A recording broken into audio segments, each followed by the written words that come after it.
Today I hit a big milestone. I finally got a shippable version of my new coaching system working end to end. Now this has been a year in the works, almost full time, or even beyond actually, a year trying to build this thing and encapsulate the last 20 years of experience coaching people into a system that makes change as easy, as systemized, as progressive as possible. Now it's a big moment, but I also have to realize the cost that this has had, especially in recent times. The reason I'm sharing this isn't to talk about software. It's because this week reminded me of something I see constantly with clients. It's where we're pushing hard, we're doing long days, we're carrying stress, even if we enjoy the thing.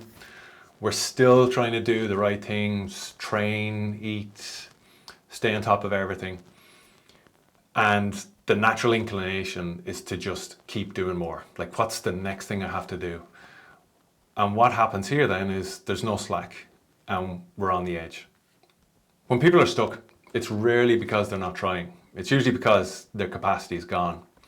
Now for me, this was showing up as cognitive load, where I was trying to work through problems, solve issues, get a thing working the way I wanted it to work. At the same time as coaching people, as being able to do the other things I need to do in life.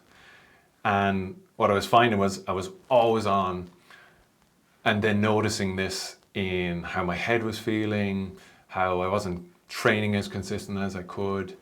I was falling into habits that I wouldn't usually do, trying to find energy from little things, little spikes.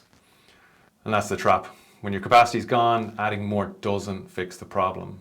It breaks the system. This wasn't a discipline issue. It wasn't me not being motivated enough. It was literally I'd hit the boundary. I'd hit the ceiling, and then it was showing up as me getting sick in the last week. So the move here wasn't to add 5 new habits.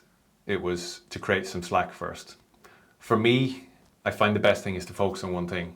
In my situation, it was stopping work at a particular time and allowing my mental brain to take a break, and for me do something physical that made that even easier. And that was just starting to train again, even at a low intensity. Because when you're operating at a high level, the biggest risk isn't laziness, it's burnout. And then that's where you can't do any more. In this situation where we're trying to push levels, where we're on boundaries, and this is what I'm seeing a lot in more and more people, is we want to create some space. We want to get out of the survival mode. We want to get away from that feeling that you need to push harder and keep going. And what can happen as well then is when we're used to pushing, we'll find things to do even when we should be resting, like more consumption, more scrolling, more reacting. Now, this is why I don't start with more discipline. I start with one question. Do you have enough capacity left in the tank to execute the plan you're trying to follow? If yes, then that's apply structure. That's start with one thing to push the system a little bit to make change. That could be adding more training, or it could be starting a meditation practice. It could be sticking to certain portions of food.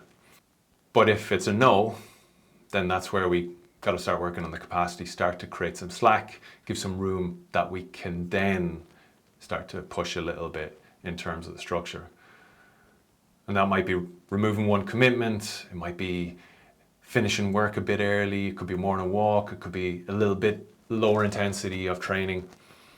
It could be starting a nighttime routine, starting to wind down. This week the win wasn't pushing harder. It was recognizing I was close to the edge and simplifying fast enough to still get this shipped. So if you're constantly feeling stuck, don't automatically assume you need more effort. Ask whether you've hit a capacity boundary. And if you have, the next step isn't doing more. It's dropping one thing to create slack. That's how momentum comes back.